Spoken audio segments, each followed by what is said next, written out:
الحمد لله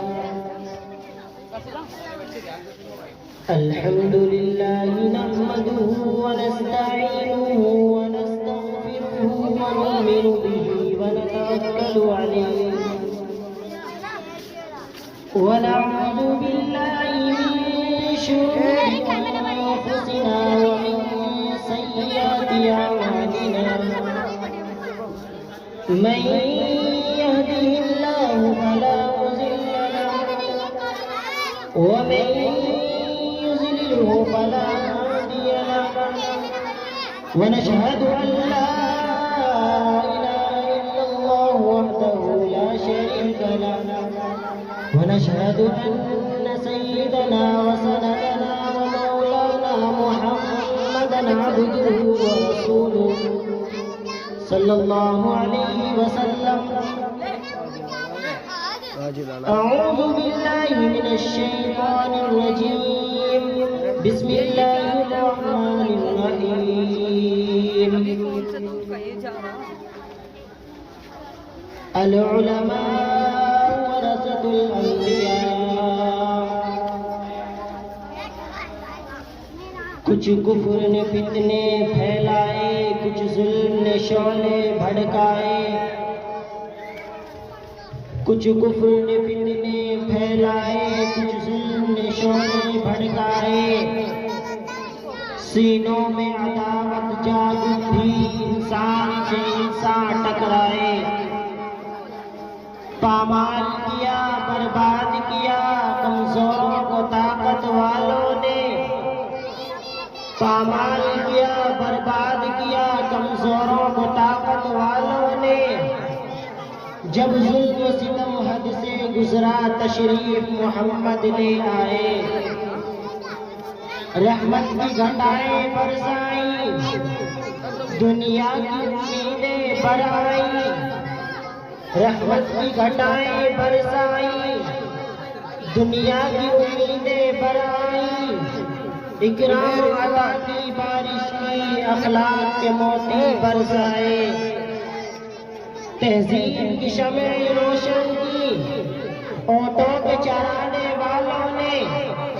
تہذیب کی شمع روشن کی، اونٹوں کے چرانے والوں نے.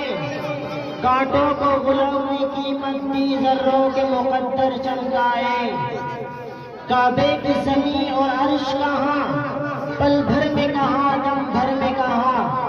کعبے کی زمین اور عرش کہاں، پل بھر میں کہاں، دم بھر میں کہاں. پتھر کو عطا کی گویائی اور چاند کے ٹکڑے فرمائے. عورت کو حیا کی چادر دی، غیرت کا غازہ بھی بخشا. عورت کو حیا کی چادر دی، غیرت کا غازہ بھی بخشا. شیشوں میں نزاکت پیدا کی، کردار کے جوہر چمکائے. توحید کا دھارا رک نہ سکا، اسلام کا پرچم جھک نہ سکا. توحید کا دھارا رک نہ سکا، اسلام کا پرچم جھک نہ سکا. کفار کو خود جھٹلائے، شیطان ہزاروں بلائے. اے نام محمد صلی علیہ، ماہر کے لیے تو سب کچھ ہے. اے نام محمد صلی علیہ، ماہر کے لیے تو سب کچھ ہے. ہونٹوں پہ تبسم بھی آیا، آنکھوں میں بھی آنسو بھر آئے. باوقار معزز سامعین کرام اور عزیز بچوں اور ہم سب کے کرم فرما، اس گلشن کی روح روا حضرت الاستاذ قاری محمد عاقل صاحب، جو اس وقت ہاسپٹل کے اندر ایڈمٹ ہے.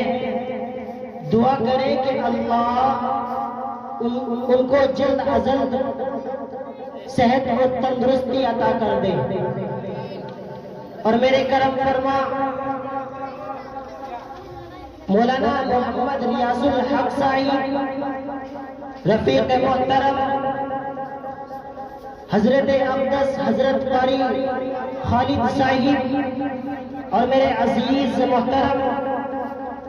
ماسٹر مونس صاحب جو آپ تمام کے تمام بچوں کی اور بستی والوں کے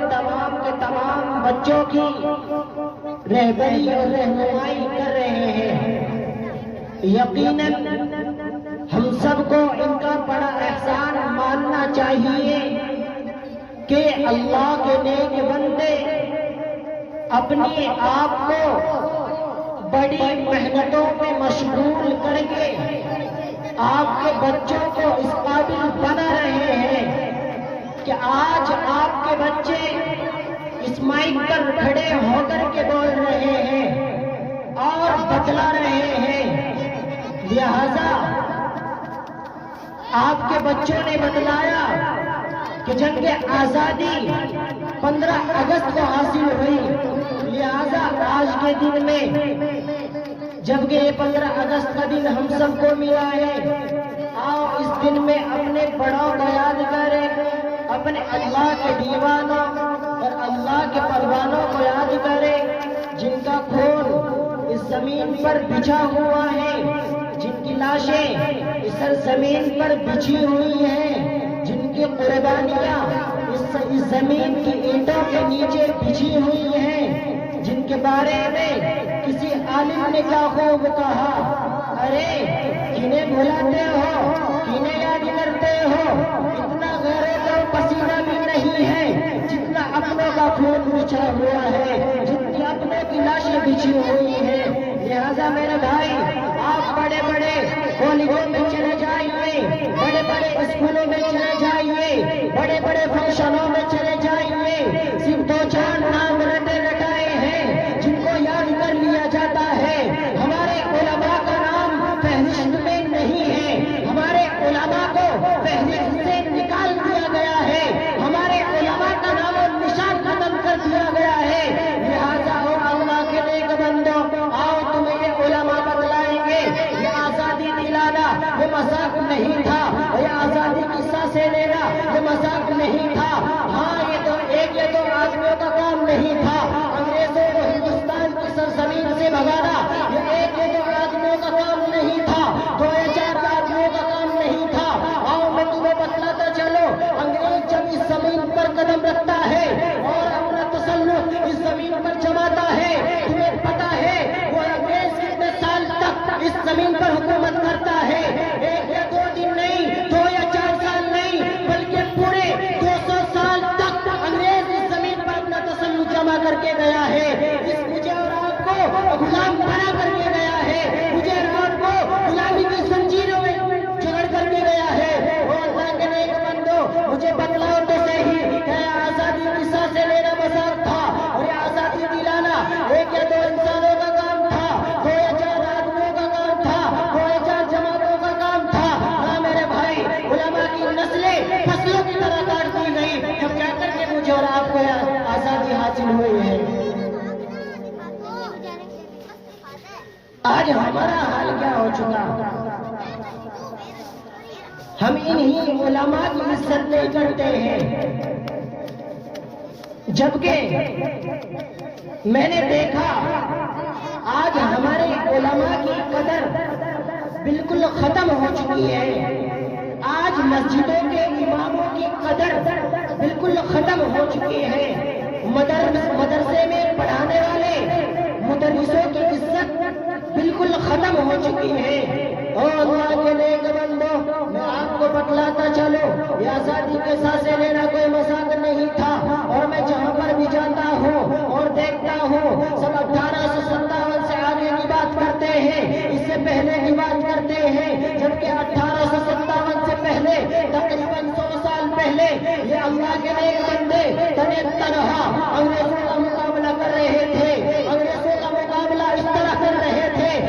تنہا نکل کر کے انگریزوں کے ساتھ لڑائی کر رہے تھے۔ جب انگریز نے اس سرزمین پر اپنا پہلا قدم رکھا تھا، بمبئی کے ساحلی کنارے پر اور کالی گڑھ کی سرزمین پر انگریز اپنا پہلا قدم رکھتا ہے، اور 30,000 فورس کو جمع کر کے انگریز اپنی ایک ایسٹ انڈیا کمپنی کی بنیاد رکھتا ہے، اور وقت کے بادشاہ کو لالچ دیتا ہے کہ اے وقت کے بادشاہ، تیرے اس ملک میں ہم تجارت کرنے آئے ہیں، اس ملک کو طاقتور بنانا چاہتے ہیں، اس ملک کو بڑے مال دولت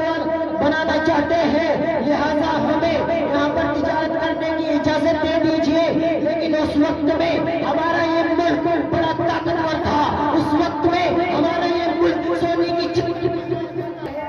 اس ملک کو ہم طاقتور بنانا چاہتے ہیں، اس وقت میں ہمارا ملک بڑا عالیشان تھا، یہاں کی دیواروں پر ہیرے جواہرات چڑھے ہوئے تھے، یہاں کی زمینوں پر بھی ہیرے جواہرات بکھرے ہوئے تھے، یہاں کے لال قلعوں پر بھی جواہرات چڑھے ہوئے تھے۔ جب انگریز دیکھتا ہے کہ یہ سرزمین بڑی خوشحال ہے، بڑی سرخیز نظر آتی ہے، لہذا چلو اور اس ہندوستان پر قبضہ کرنا شروع کرو، یہ تو زمین بڑی خوشحال ہے، بڑی ہیروں سے جھگڑی ہوئی ہے۔ لہذا میرے بھائی، جب انگریز اپنا سب سے پہلا قدم بمبئی کے ساحلی کنارے پر رکھ کر کے آتا ہے اور بنگال کی سرزمین پر آتا ہے اور دیکھتا ہے کہ بنگال کی سرزمین بڑی خوشحال ہے،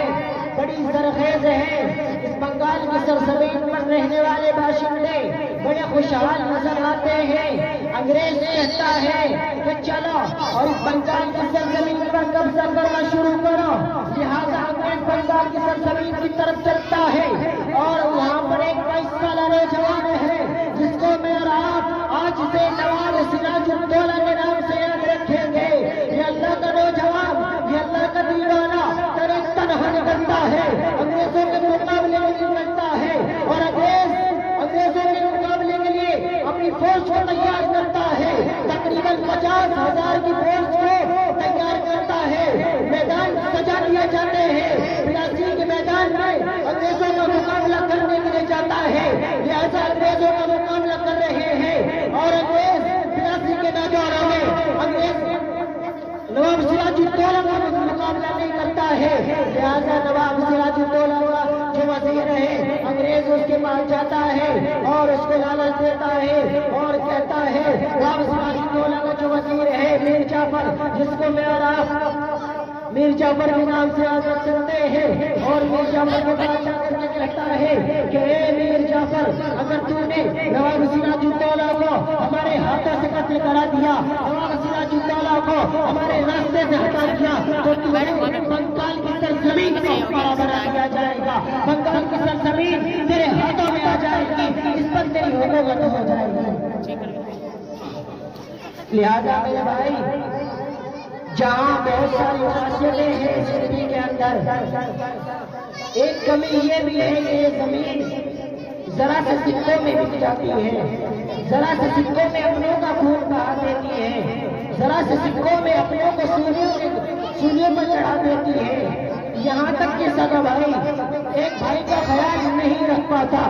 یہاں تک اپنے باپ تک کو سولی پر چڑھا دیتی ہے۔ لہذا نواب سراج الدولہ کے ساتھ بھی یہی ہوتا ہے